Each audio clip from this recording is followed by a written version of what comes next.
Welcome student in my YouTube channel.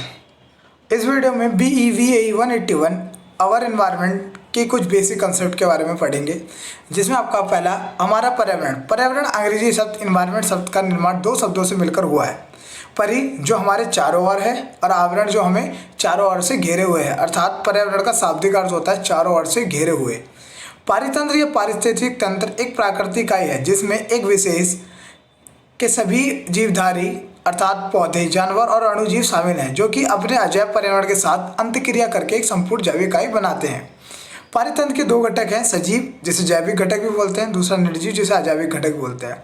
सजीव या जैविक घटक स्थल, जल और वायुमंडल में निवास करने वाले सभी प्रकार के जीव जंतु, जीवाणु, कीटाणु आदि तथा सभी प्रजातियों के पेड़ पौधे जैव घटक के अंतर्गत सम्मिलित किए जाते हैं। यानी ऐसे घटक जो कि जीवित हैं जैविक घटक के अंतर्गत आते हैं। समस्त जंतु एवं पौधे जीव मंडल में जैविक घटक के रूप में पाए जाते हैं। जैविक घटक को उत्पादक, उपभोक्ता और अपघटक तीन भागों में विभाजित किया गया है। उत्पादक किसे कहते हैं?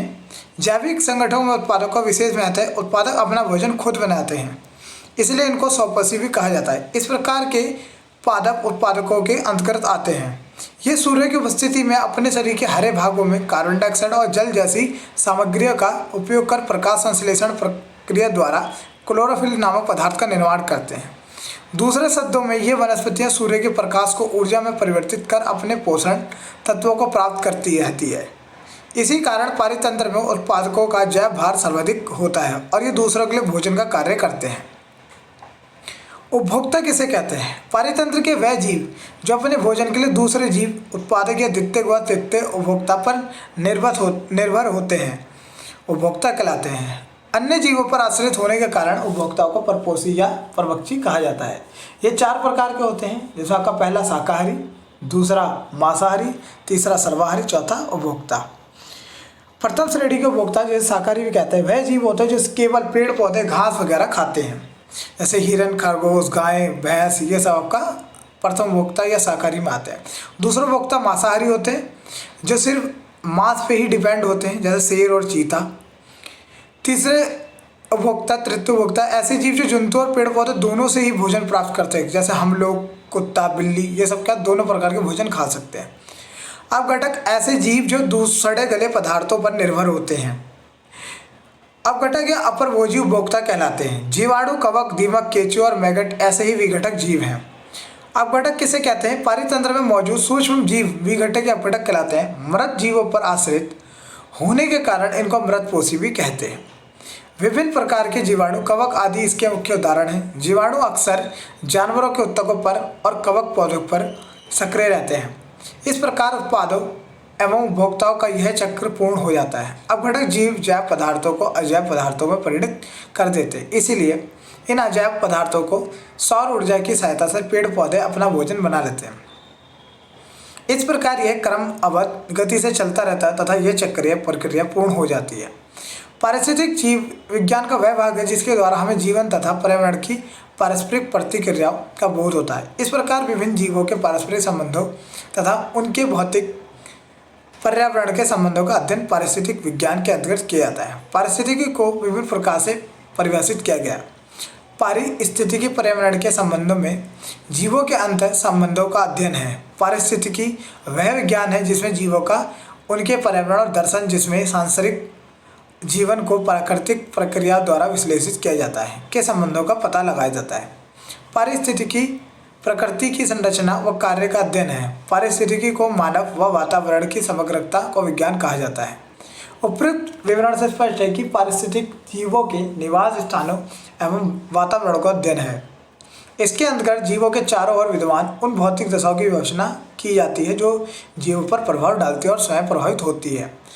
भौतिक पर्यावरण के अजैव घटक किसी क्षेत्र में निवास करने वाले जीव जंतु तथा वनस्पति की विभिन्न प्रजातियों को प्रभावित करते हैं। अजैव घटकों में जलवायु का महत्वपूर्ण स्थान है, जो संपूर्ण पारिस्थितिक तंत्र को प्रभावित करती है तथा उसमें अनेक प्रकार लाती है। यूँ समझे कि अजैविक घटक के अंतर्गत निर्जीव वातावरण आता है, जो विभिन्न जैविक घटकों का नियंत्रण करता है। अजैविक घटकों का अकार्बनिक, कार्बनिक, भौतिक तीन घटक में विभाजित किया गया है। अकार्बनिक घटक, कार्बनिक घटक और भौतिक घटक। इसका आपका पहला अकार्बनिक घटक। अकार्बनिक घटक के अंदर पोटेशियम, कैल्शियम, मैग्नीशियम, फॉस्फेट, लोहा, सल्फर आदि के लवण जल तथा वायु की गैस जैसे oxygen, carbon dioxide, nitrogen, hydrogen, ammonia आदि आती हैं। कार्बनिक घटक के अंतर्गत कार्बोहाइड्रेट, प्रोटीन, वसा आदि सम्मिलित है। ये मृतक जंतु एवं पौधों के शरीर से प्राप्त होते हैं। अकार्बनिक एवं कार्बनिक भाग मिलकर निर्जीव वातावरण का निर्माण करते हैं। भौतिक घटक के अंतर्गत विभिन्न प्रकार के जलवायु कारक जैसे वायु, प्रकाश, ताप, विद्युत आदि आते हैं।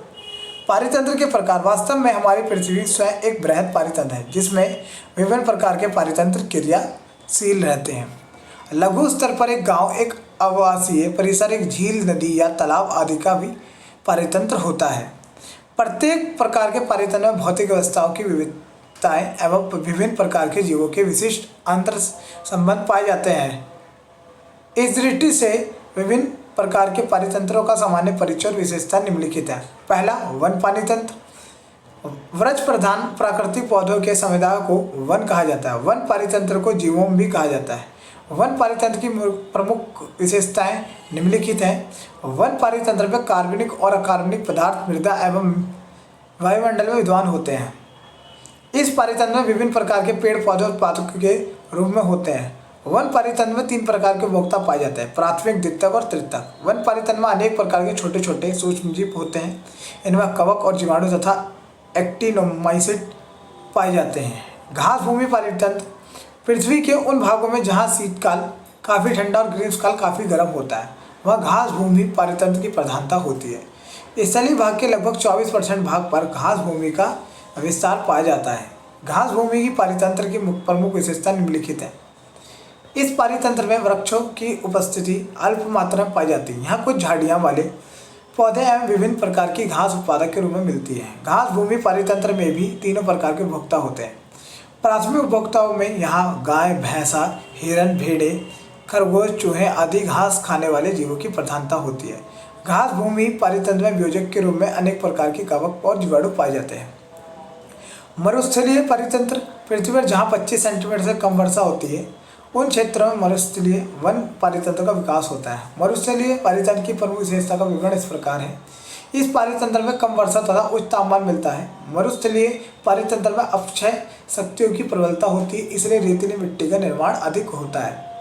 मरुस्थलीय पारितंत्र में उत्पादक के रूप में 4 प्रकार के पादपों की पहचान की जाती है। वार्षिक पौधे जिसमें अनेक प्रकार की घास उत्पन्न होती है। मरुस्थलीय झाड़ियाँ जिनके पत्ते शुष्क मौसम में झड़ जाते हैं। मांसल तने वाले पौधे जैसे कैक्टस। सूक्ष्म वनस्पति जिसमें लाइकेन तथा नीले हरी शैवाल आदि सम्मिलित होती हैं। मरुस्थलीय पारितंत्र उपभोक्ताओं के रूप में अनेक प्रकार के कीट, अनुकूली जीव तथा सरीसृप मिलते हैं। इनमें सांप, कुतरने वाले जीव तथा ऊँट प्रमुख हैं। शुष्क या मरुस्थलीय पारितंत्र में अपघटन क्रिया कम होती है। इसका मुख्य कारण शुष्क जलवायु व जीवों तथा वनस्पति का अभाव। फिर यहाँ कुछ मात्रा में उष्णजीवी कवक और जीवाणु पाए जाते हैं।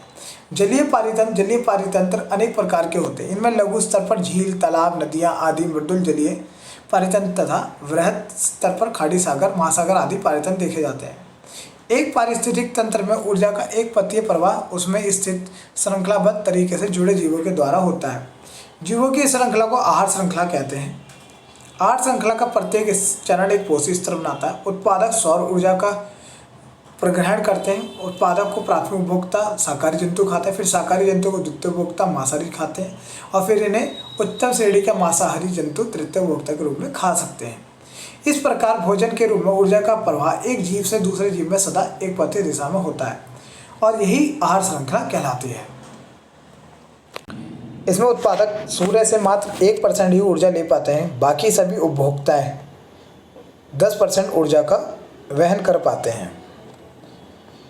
बाकी ऐसे ही और जानकारी के लिए हमारे चैनल को सब्सक्राइब एंड शेयर करना ना भूलें तथा हमारे चैनल से जुड़े रहें।